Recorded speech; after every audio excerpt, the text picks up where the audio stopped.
Hello বন্ধুসকল, আজিৰ এই ভিডিঅ'ৰ সহায়ত আপোনালোকক দেখাবলৈ গৈ আছোঁ কেনেকৈ আপোনালোকে পঞ্চায়ত ইলেকশ্যনৰ যিখন ভোটাৰ লিষ্ট আছে সেইখন আপুনি কেনেকৈ ডাউনলোড কৰিব। মানে আপুনি যদি নতুনকৈ নাম উঠাইছে, মানে নতুনকৈ যদি আপুনি নাম অন্তৰ্ভুক্ত কৰিছে, তেনে ক্ষেত্ৰত আপুনি যিখন আগৰ যিটো ভোটাৰ লিষ্ট আছিল সেইটো ভোটাৰ লিষ্টত আপোনাৰ যিখন নাম আছে তাত আপুনি নাপাব। তো নতুনকৈ যিসকলে ভোটাৰ লিষ্টত নাম উঠাইছে তাৰ কাৰণে বেলেগ এটা লিষ্ট ওলাইছে। তো সেই লিষ্টটো আপুনি কেনেকৈ ডাউনলোড কৰিব আজিৰ এই ভিডিঅ'ৰ সহায়ত ফুল প্ৰচেছ দেখাবলৈ গৈ আছোঁ। তো বলক আমি ভিডিঅ'টো আৰম্ভ কৰোঁ। তো ফাৰ্ষ্ট টাইম আপুনি কি কৰিব, গুগলত আহিব। গুগলত আহি আপুনি সাৰ্চ কৰিব ERIMS লিখি আপুনি সাৰ্চ কৰিব। সাৰ্চ কৰাৰ পিছত আপোনাৰ সন্মুখত এনেকুৱা এটা পপআপ খোল খাব। ইয়াতে আপুনি ফাৰ্ষ্ট টাইম ইয়াতে দেখা পাইছে আসাম ষ্টেট পৰ্টাল, ইয়াতে আপুনি ক্লিক কৰিব। ইয়াতে ক্লিক কৰাৰ পিছত অকণমান ৱেইট কৰিব। তাৰপিছত আপোনাৰ সন্মুখত এনেকুৱাকৈ আহিব। তাৰপিছত ইয়াতে আপুনি দুটা অপশ্যন দেখা পাই আছে, ডাউনলোড ইলেক্ট্ৰল আৰু তলত দেখা পাই আছে ডাউনলোড ছাপ্লিমেণ্টাৰী ইলেক্ট্ৰল। ইয়াতে আপুনি ক্লিক কৰিব। ছেকেণ্ডত আপুনি ক্লিক কৰিব।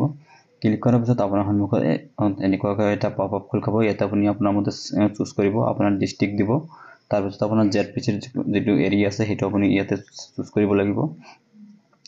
তাৰপিছত আপোনাৰ যিখন GP আছে, গাঁও পঞ্চায়ত আছে, আপুনি গাঁও পঞ্চায়তটো চিলেক্ট কৰিব। তাৰপিছত আপোনাৰ যিখন ৱাৰ্ড আছে, মানে আপোনাৰ যিখন গাঁও আছে সেই গাঁৱৰ নামটো আপুনি চিলেকশ্যন কৰিব। তাৰপিছত ইয়াতে দেখা পাই আছে পলিং ষ্টেচন, ইয়াতে আপুনি পলিং ষ্টেচন চিলেক্ট কৰি ইয়াতে ডাউনলোড অপশ্যনত ক্লিক কৰিব। ডাউনলোড অপশ্যনত ক্লিক কৰাৰ পিছত আপোনাৰ যিখন ভোটাৰ লিষ্ট আছে সেই ভোটাৰ লিষ্টত আপোনাৰ ইয়াতে আহি যাব। তো এনেকৈ আপোনাৰ যখন ভোটাৰ লিষ্ট আছে আপোনাৰ মোবাইলৰ সহায়ত আপোনাৰ এনেকৈ ডাউনলোড কৰিব পাৰিব। তো আশা কৰোঁ আপোনালোকৰ ভিডিঅ'টো বহুত হেল্পফুল হৈছে। যদি ভিডিঅ'টো চাই ভাল পাইছে, ভিডিঅ'টো এটা লাইক কৰি চেনেলটো ছাবস্ক্ৰাইব কৰিব আৰু আপোনাৰ ফ্ৰেণ্ড চাৰ্কেলৰ লগত ভিডিঅ'টো বেছিকৈ শ্বেয়াৰ কৰিব। তো আজিৰ কাৰণে এইখিনি, বাই বাই, জয় হিন্দ।